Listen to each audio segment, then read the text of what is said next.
everyone. Welcome to another episode of the Revenue Lounge podcast. I am your host, Randy Likas, and today we have the privilege of speaking with a leading expert in the field of customer success. We'll be driving deep into the world of customer retention and expansion, specifically through the lens of a self-service motion.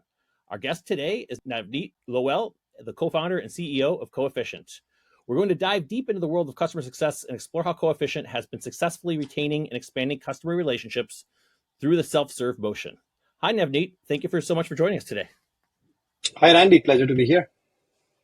So let's start. Tell me a little bit about Coefficient. What do y'all do, and what problems are you solving for your customers? Yeah, Coefficient's which is very generally applicable. So a lot of your listeners will associate with it. The world runs on spreadsheets. We are all using spreadsheets every day to do a lot of your reporting and analytics and dashboarding. And what our vision, our mission is to make these spreadsheets that we use come alive with live data coming from your source systems. Like you could be using your Gainsight or your DBs that have customer information. Get that data live into your spreadsheet. So the analytics, the dashboarding that you do, it can feel like it's a always on automated dashboard, all built by a business user with their spreadsheet skills in the spreadsheet of choice, Google Sheets or Excel. So again, the idea is very straightforward. Take the work you do in your spreadsheets and add automation and data connectivity to it. Fantastic. So is the users of the application from all areas of the business, or is one particular function tend to be more of a business user of yours than another? Yeah. So today, in theory, everybody should be a user. But as we are a startup, we are about 3 years into this journey. So we are focused on the areas closer to sales. So managing your sales pipelines, managing your customer KPIs, and in fact, a little bit of customer success. We internally use Coefficient to pipe our customer metrics and have a customer score built all inside spreadsheets with live data. Fascinating. One of the things, as I was looking at your background, is over the past 20 years, you've been a builder, right? Whether it was when you were at Google working with building products that didn't exist before, all the way through to co-founding some of your companies over the past 20 years. I'm sure your roles evolved quite a bit, right? From when you started the company a couple of years ago. Tell me about your role, now. What's the journey been like, and how's it evolved from early founding to where you are today? Yeah. So I am the founder and CEO of Coefficient, and this is the second startup I have founded with my co-founder. For me, it's been a long journey from being an engineer to now being a product builder and a founder and CEO. So it's a long journey that has happened one step at a time. And the common thread has been being a builder, as you said, right? I can recall now my favorite projects as an engineer were also the ones which were open-ended and you were building for an end user. And that's what I've been doing. My first startup was a pure consumer startup, which is you're only building for the end user. And now, if you will, I'm both building for that business user. So it's building a delightful experience for the business users. And we would love to make those business users, the sales operations and marketing operations people, we want to make them builders in their own right by leveraging their spreadsheet skills, but us adding those missing pieces of automation and data connectivity so that your spreadsheet, which works like a glorified calculator today, right? That's how we use it. That can feel like a programming environment. So let's dig into that a little bit more. So can you explain, like in the self-service motion, in the context of customer success, how does that differ from like the traditional customer management approaches? Yeah. So the key part of a self-serve motion is that we have thousands of users and customers, right? We are already at a point where we have thousands of companies who have used and are powering their spreadsheets with Coefficient. So that means the traditional customer success approach of like you pair one customer success person or an AE with 50 accounts, that does not work because we are talking about thousands right here in the early days. So the key thing for us is doing customer success at scale. Now, the interesting part is there are no blueprints readily available out there. So we are learning from some of the attempts that, it's not that we are the first self-serve company. So there is some know-how out there. We are learning from that, and we have to come down to first principles to see how do you scale that customer service, both the customer support part and the customer success parts to thousands with having only one or two resources. So what does it take? And I think one of the key parts is that you have to become proactive. You can clearly not do a quarterly meeting with every one of your thousands of customers, right? So what is the next best thing? Could you proactively reach out to people at the right time. Now, this is all fuzzy. Defining what the right time is dependent on your business. But the core part is, Sure. firstly, neither the person who is using you self-serve, they are not expecting a quarterly check-in. So the expectations of the user and customer are different. And similarly, from our side, we are not looking to do a check-in with every one of those 1,000. So identifying with product signals, which ones are the ones worth spending one-on-one time with, and which are the right times to do that. For instance, it could be a big company, but they may be using the product fine and expanding the product all by themselves. Then you do not need to reach out to them, right? So finding those areas where either there is a risk, as you see in your product metrics, that there is a risk you spot somewhere, reach out to those people. Or if you believe that they have not used certain parts of the product, which you can sense from their usage, would be great for them to know about. And you proactively reach out to them with a clear agenda of showing them that part of the product which they have not yet used. So it becomes very proactive first. Yeah. And how has that changed from maybe how things were a year, 2 years ago? What's been different about this market that you've seen in success? Yeah. So I think there is just more people talking about this as the word PLG, product-led growth, which is the newer word for like self-service products, right?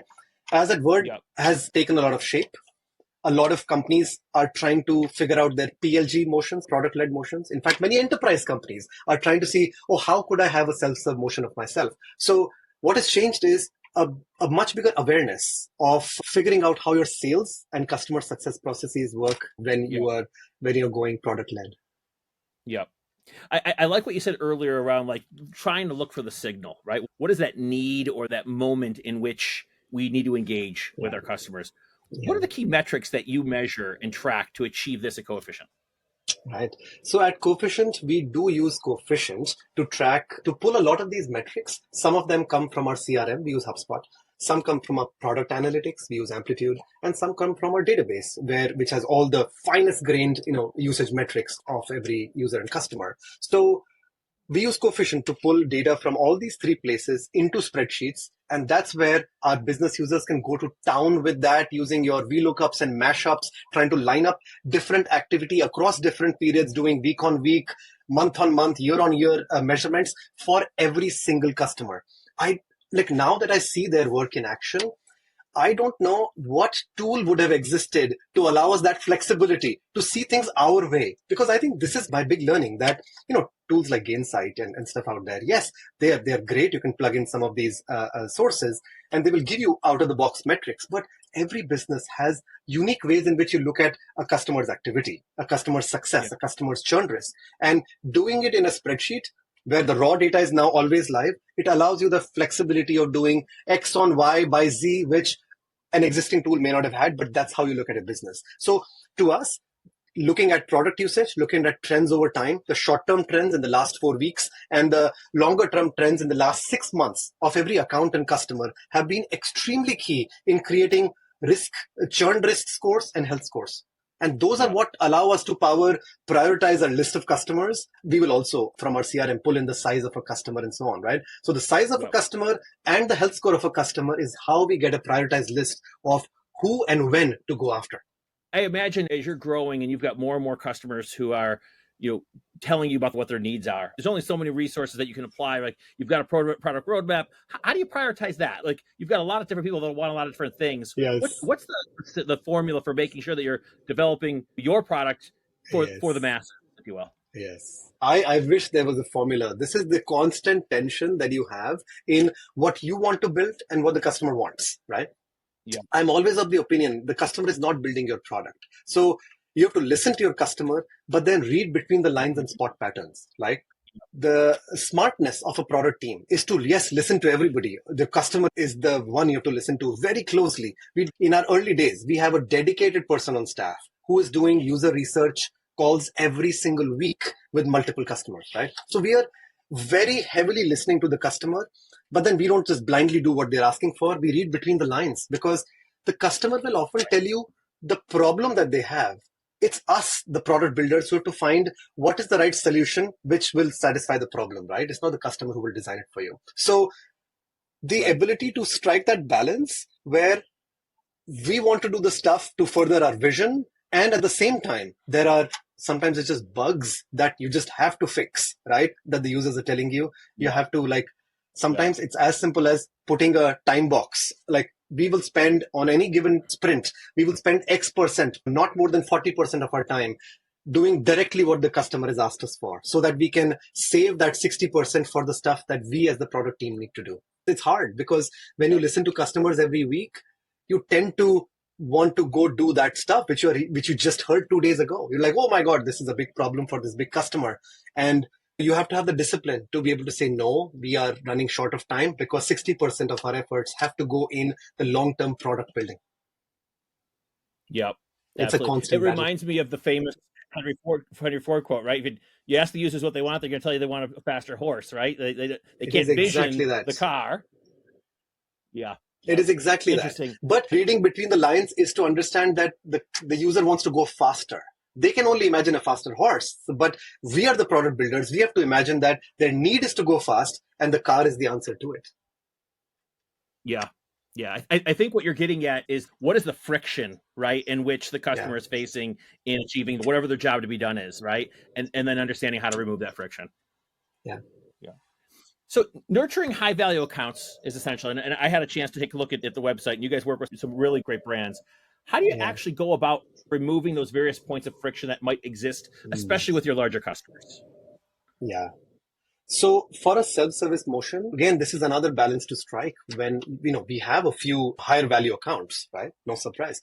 And you have to give more weightage to what they're saying, right? So we will use that in our prioritization. When one of our higher value accounts is asking or is hitting a roadblock, right? It definitely bumps that thing in our product roadmap. So there is that. On the other hand, in our particular case, the beauty that our work, our users work in the spreadsheets. We have a team of product specialists, as we call them, who are spreadsheet ninjas. These people can go barrier bust for any customer issue, often by working around our issues because you have the whole spreadsheet at your disposal, right? So that has been a big blessing for us, that if you have a problem, we may not have the perfect solution, but we could find workarounds in your spreadsheet by sending a spreadsheet ninja and spending 20 minutes with you and barrier busting. So that has worked out very good because the customers feel great about getting unblocked in the matter of minutes rather than waiting for 3 months for your product feature, right? And that builds our trust with them, which is a very key part of the startup. You will screw up. Yeah. You need people to trust you and not just flip out on the first time you screwed up, because you will. Right. Absolutely. So can you share some insights on maybe some of the challenges that you faced in implementing the self-serve motion? How's Coefficient overcome some of those obstacles to really make sure that you achieve the NRR numbers and the expansion goals that you have for the company? Yeah. So I think the key part is building that human trust as well. So in a self-serve product, you could easily say that, the user has to come to the website, they have to sign up on their own, use the product on their own, and swipe a credit card and do the entire journey on their own. That is right. That's what a self-serve product is. But do not underestimate the value of building that human connection and trust, especially in the earlier days. Over time, when we get to tens of thousands of customers, human touch can only scale so much. But in the early days, trying to find a version of customer success that works at the scale of thousands is a very key part. And we see this all the time. Our best customers who have expanded the most have had the deepest relationships with us. So that's why we try to figure out signals that at which points did we touch the customers who have now been successful, and try to replicate it almost as a blueprint with formulas in our spreadsheet to identify others who are reaching those points. And there we want to be proactive. Yeah. What you're getting at, I think, is interesting because it's going beyond just like the product usage, but you're building relationships with your customers to truly understand what's going to make their jobs easier and the relationships that you have with those customers to help solve their problems. The relationship has been a very key part this year. It's been hard for every company on the churn axis, right? Everybody's suffering from lower growth rates, higher churn, lower NRRs. And I think we have managed to stay ahead of the pack in a big reason that our bigger customers have had a human interaction with us and they trust us. So we have understood their problems more deeply than the fact that they're paying us X $1,000 a month. So we understand them more deeply, which allows us to build the right product. And at the same time, that human relation that we have with them is what has kept our churn like under control. Everybody's been facing this churn issue. It's just a matter of where we're living at right now. But let's pretend for a moment that time, resources, money weren't an issue, right? What would you attack first? If you had no limitations, what would you solve, especially in the self-serve world that we've been talking about today? What would you go solve first? So I would love to scale the traditional customer success approach, which is very one-on-one. I would love to scale it up to one over one is to 1,000 without letting each one of the customers feels that they're one of 1,000. They should get that same one-on-one experience, even though now we have 1,000 of those. And the strengths for us, and what will enable this is, of course, you must talk about AI-related improvements that are around us every day. I think that will be a key unlock in providing 1:1 looking experiences, but do it at 1,000x scale.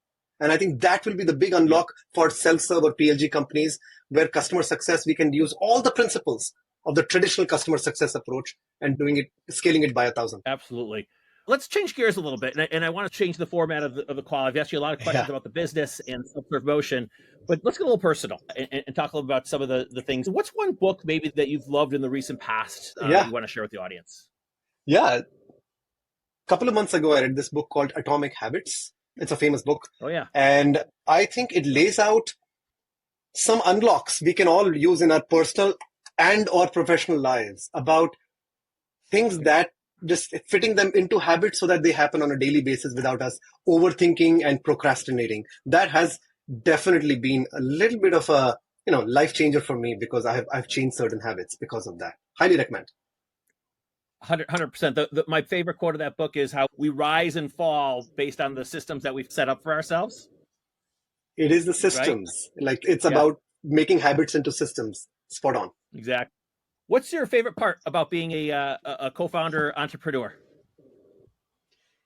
Some days I think this is the only thing I could do, which is I need to be spending time on stuff that is moving the needle, right? I'm not a big company person where there is systems and politics and so much else that happens than just furthering the customer journey or the product. So I love that as a co-founder of an earlier stage company, like the vast majority of my time goes into things that are moving the needle, that are making a dent in the world. It may sound a little too rosy as a statement, but that is my favorite part, where on a given week, I can look back, I'm like, whoa, these are the 3 places where we are trying to break the mold and innovate and do something new. So that keeps me going. Yeah. What advice might you give to your younger self, your former self, right? If you were to have the wisdom, the benefit of wisdom, what advice might you give yourself, entrepreneur? I would say trust your gut. That is what will keep you going. It comes not as easy. Like I know I have gone through a long journey where now I realize that my gut is often the first one to tell me an answer, which is already within me, right? If I trust it and if I act on it rather than A/B testing the world, you cannot A/B test the world, right? You can only A/B test a few things. Right. For most of it, you have to trust your gut. And that is my advice to my younger self. It would be my advice to others, that understand which parts that you're doing, in your company, in your job, in your startup, that are unique to you and which parts are not. For the ones that are not unique, go figure out the blueprints and the stand on the shoulders of giants. For the parts that make you unique, go with first principles and trust your gut in making a lot of these judgment calls. I absolutely love that. And I completely agree. What about the flip side? What's the least favorite part of being an entrepreneur? Or maybe said a different way, what's hard about your job? The hard is, which is still in a way that, again, I could not have done. I don't think I would do anything else, but it's a roller coaster. I have felt the highest highs and the lowest lows in the course of a single day, right? Where you go from, we have unlocked this, or this vision is massive, or this customer is just loving us and we have a great product on our hands, or whatever have you, to ending the day with, holy shit, is this even working? Should we even be doing this, right? Literally felt highest highs and lowest lows in a span of a day. That is not for everyone, although I enjoy the thrill of that roller coaster ride. Yeah. What gets you the most excited? Is it closing a big deal? Is it releasing a new product? Like, where do you get your energy from? For me, look, the small hits of dopamine are always like you get a user, you close a customer, you get a deal. And when you are self-serve, we are getting deals like on a daily basis. So those are nice hits of dopamine where you realize that, oh, every day you are getting new paid customers. But what gets me really excited is the longer term vision of how much of a dent we can possibly create in the world, especially in what we do, because we are giving superpowers to people who work in spreadsheets, which is all of us, right? Across every style of company, every geography, we are running our lives in spreadsheets. And 100%. It makes me very excited that we are able to play in a category which is about as limitless as it gets. So that is my longer term excitement. But those hits of dopamine on a daily basis are very important to keep you going. Absolutely, always are. What advice have you received from someone that has stayed with you that maybe you'd like to share with the audience? As a founder, I will talk about the very favorite word that founders will have, which is MVP. Now, let's do an MVP for this, which is MVP is a minimal viable product, right? Let's test something, a hypothesis by, a small attempt rather than spending months or years perfecting a product. The advice on MVP that I got was each of the two words, minimal and viable, are very important. Very often, people think of MVP as a minimal product and they forget that their minimal version is not even viable. So, if it's not viable, if it was too minimal, you will test it out and it will not work because it was not even viable. So, always remember that it has to be minimal but still viable. And that has stuck with me, and I use it in everything. It can be a customer success attempt that we are doing on how to proactively do customer success, as I was saying. But what is that minimal but viable attempt so that we can see, is there a spark that we can then double down on? And viable in the eyes of the customer, right? Not viable in the eyes of an internal. Yeah, that is absolutely correct. Now, what about somebody who maybe is an engineer who's thinking about doing something on their own, or maybe they're a salesperson and they've got a really good idea? What's the one piece of advice for that budding entrepreneur that you would give who maybe wants to have your job someday? Yeah. So a couple of things there. Number one, being the closer enough you are to a founder, right? So basically, if you're in a smaller company setting, if you are working closely with the founder, that puts you in the best learning environment. And the second, so put yourself in those environments, which is in a way under your control. You can find those right roles where you're closer, you're working very close to a founder, and you're seeing what it takes, and every day you're getting exposed to the gamut of marketing to sales to vision to execution, right? And second is, don't force your way into starting something. Let the right thought come to you. So put yourself in a position to learn, but don't just say, I need to do something tomorrow, even if you don't have the right idea. It will come to you. Be patient. Otherwise, when you force something, you can end up into ideas and categories that really will suck up 2 to 4 years of your life, and you may end up with not much to show for it. So is it passion for the idea that you're advocating for, or is it just waiting? It don't necessarily be passionate for it, but it has to be the right opportunity. It is the right. You can feel it. I think if you're not forcing an idea and willing it into existence because you're like, the first thing is you fall in love with it and you're making it happen just because you fell in love with it last night. When you are not putting this undue pressure on yourself, you will be able to patiently figure out if an idea is still sticking on you. Give it time, like sleep over it, as I will often say, before you jump headlong. Because once you jump headlong, it's a marathon. It's a long journey. So you may as well choose it wisely. Meanwhile, put yourself in positions where every day you think you're learning, not you think, every day you are learning, so that you are more and more equipped to act on the idea when it comes. I could probably sit here and talk with you for another 30 minutes. I love your energy and I love your ideas. Unfortunately, we are coming up on time. So that's a wrap for this episode of the Revenue Lounge. I'd like to thank you again for your time. And next time I'm out in the Bay Area, I'll look you up. Thank you, Randy. Looking forward to it. All right. Thank you.